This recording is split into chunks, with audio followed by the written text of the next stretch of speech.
Hello. A lot of interesting things have happened since my last commentary on current events. In particular, the St. Petersburg International Economic Forum took place. And, well, the war between Iran and Israel is still ongoing. So, the general motto for this whole situation is something like this. Well, from our side, of course, peace to the world, no need for war. That's the motto of the Friendship Squad. So, let's take a look at what happened. Once again, I need to say something very important. My focus is on commentary about current events, so I won't be repeating what already happened. So, first of all, Putin made some statements about the economy. Let's not forget, this is an international investment forum with foreign guests in attendance, so Putin is promoting the Russian economy. So, we need to pay attention to the moments where he strays from positive promotion. There was one such moment where he said very firmly, "We will not allow a recession." As you can understand, it's not really about a recession, since the country has already been experiencing an economic downturn for quite some time. This is about the disagreements among the current, so to speak, leaders of the Russian economy, who have started to explain that, well, unfortunately, there's nothing that can be done. We're entering a recession. Here, accordingly, they were clearly told that they should not enter. Meanwhile, the situation is such that hoping nothing will happen is rather naive. Because, well, as I've already mentioned, with construction dropping by half, well, let's say, by half, that's a rough figure, but still, counting on economic growth is pretty naive. Besides that, I have a hypothesis that, once again, our economic leaders, who want to keep the interest rate high, which they show with every fiber of their being, will now want to devalue the ruble a bit. Here, they'll play a little two-step game. The Ministry of Finance will say that the budget isn't doing so great and that the ruble needs to be lowered. For this reason, they'll start lowering the ruble, and of course, as a result, import prices, which make up almost all of our consumption, will go up. And then, naturally, they'll be able to say, "Oh, inflation has risen, so we can't lower the interest rate." It was made absolutely clear that, guys, there shouldn't be a recession. That's the first point. The second point. Our leader, actually, I'd even say the Supreme Commander-in-Chief, said a lot about how we need peace in the world, that there's no need for war. Moving on. But at the same time, it was said that where the foot of a Russian soldier stepped, by the way, it is very curious, some of our or not our media do not tolerate the word Russian and replaced it with MMM. Euphemisms, for example, Russian. Once again, Putin said, wherever the Russian soldier has set foot, that is Russia. Not a Russian Federation soldier, not some other kind, but specifically a Russian soldier. That's something I would also pay attention to. And, well, it was stated quite clearly that, there will be peace, of course, but it will be on our terms. Moreover, the longer the other side drags things out, the tougher our terms will be.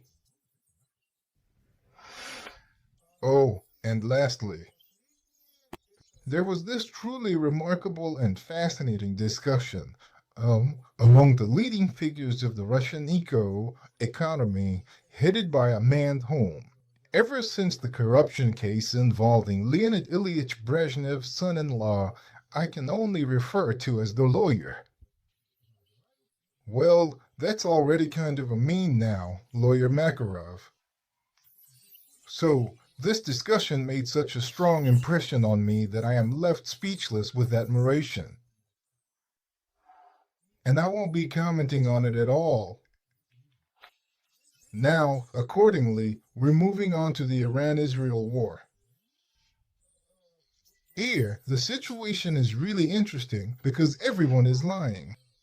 Both Iran is lying and Israel is lying. And that's why, as Andrei Petrovich Deviatov teaches us, you shouldn't even look at intelligence data. Where would we get intelligence data from? But rather at intelligence indicators. So, the first intelligence indicator. The head of the IAEA, Grossi, said that according to the information he has, Iran was not making any nuclear bomb, which automatically completely delegitimized Israel, since it launched the first strike precisely under the logic that Iran was only 2 or 3 days away from producing an atomic bomb. It doesn't matter at all whether Grossi is right or not. We all know that when it suits him, he can be blind, deaf, and mute, something the staff at the Zaporizhzhia nuclear power plant know all too well. So if he suddenly discovered that Iran wasn't producing anything, that's a very troubling sign for Israel. Point 2. The number of Israeli agents arrested in Iran is off the charts. Maybe not all of them are agents, but in this case, that doesn't matter. Especially since, judging by some details, the intensity of internal bombings, that is, drone attacks launched from inside Iran, has dropped sharply. Are Israeli planes flying there as if they own the place? They don't fly. This is unknown to science. They did hit something, but again, Vladimir Vladimirovich Putin said outright that not a single underground factory in Iran was damaged. If you don't believe him, I have no reason not to. After all, he's not Grossi. As for Israel, there's an interesting situation there too. The main thing is that at first they imposed a video blackout, banning any filming, and then they went so far as to make posting related videos punishable by up to 15 years in prison. Well, if Iran really did bomb the oil refinery in Haifa, I don't know. I'll say it again. I have no information. Then I can understand the logic of the Israeli leadership. Because getting gasoline directly from tankers, well, that basically means exposing yourself to some very serious trouble. I absolutely don't agree with some experts who say that now Israel only has 2 or 3 weeks left. That's also a bit of an exaggeration.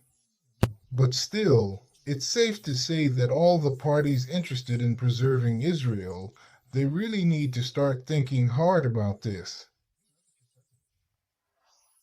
I believe that the main force among them is the United States, represented by Trump.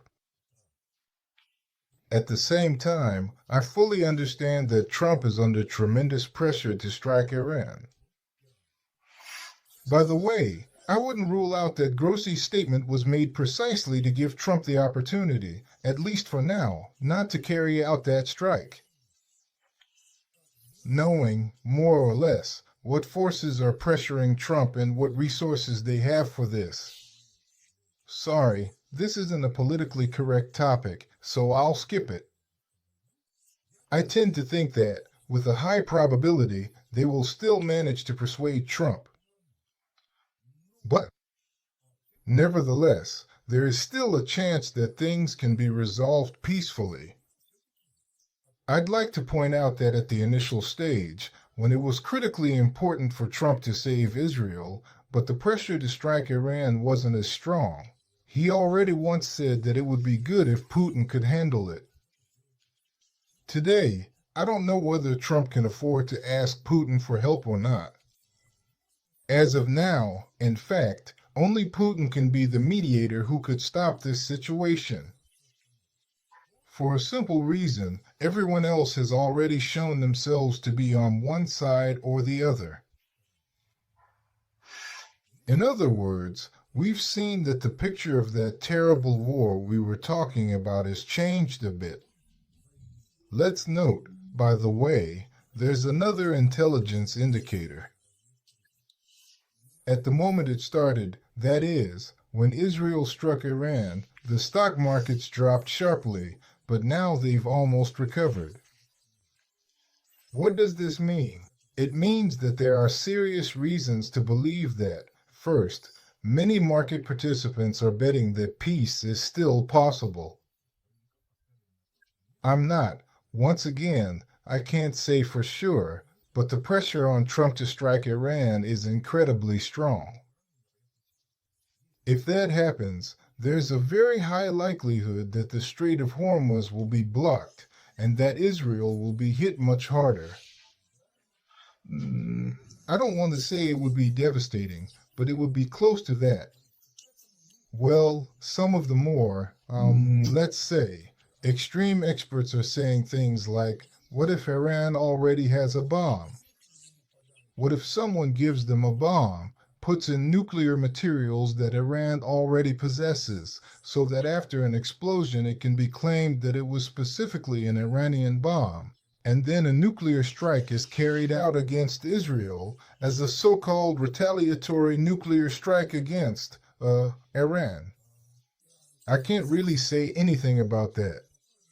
That's what hotheads are for, to make these kinds of suggestions. I wouldn't dare make such claims, but I strongly suspect that in that case, Iran would launch serious strikes against American military bases. Again, some people say that the United States is gradually vacating its bases in Bahrain. By the way, that's a very interesting point. Who said that a strike on American military bases in the Middle East would necessarily be carried out by Iran and not by someone pretending to be Iran? That's a very intriguing idea. Again, this is a way to increase pressure on Trump to make him strike Iran. And the forces interested in this are those who want to eliminate Israel. As for the question of why Israel is exposing itself to these kinds of scenarios, and who in Israel is playing along with these forces, we'll leave that hanging for now, especially since this question has been discussed many times on my private Telegram channel and in the related chat, and a direct answer has already been given there. However, I think that in the very near future, on Monday or Tuesday, we'll get the answers, and accordingly, I'll record another commentary on the current events after that. Thank you. Thank you for your attention.